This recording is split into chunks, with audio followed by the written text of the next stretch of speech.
వెంకటరమణారెడ్డి వాళ్ళ కేవలం కార్యకర్తలను తయారు చేసుకోలే, కేవలం నలుగురు పేదోళ్ళకు డబ్బులు ఇచ్చి ధనికులను చేయలే, ఆయన సైనికులను తయారు చేసుకున్నాడు. సైనికులు ఎప్పుడు తయారవుతారు మీకు తెలుసా?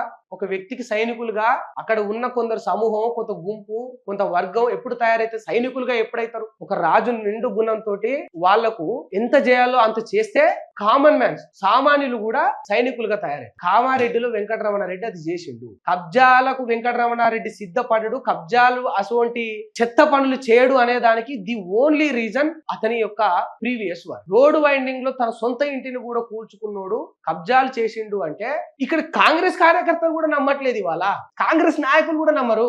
ఈ షబ్బీర్ అలీకి ఇంకేది దొరకలేనా, పోయి గది ఏదో ముందటేసుకున్నాడు ఉత్తదే అని అనుకునే పరిస్థితి వచ్చింది. అందుకనే మేము ఒకటే చెప్తా ఉన్నాం, ఏ అలిగేషన్ చేసినా కూడా ఒక ఎవిడెన్స్ తోటి, ఒక బేసిక్ ఆధారం అనేది తీసుకొచ్చి మీరు ఆధారాన్ని సమర్పించి ఆ తర్వాత కోర్టుకి ఎట్లండి, చట్టాలు ఉన్నాయి, మనకు రాజ్యాంగం ఉన్నది, పోలీస్ అధికారులు ఉన్నారు, అందరూ ఉన్నారు.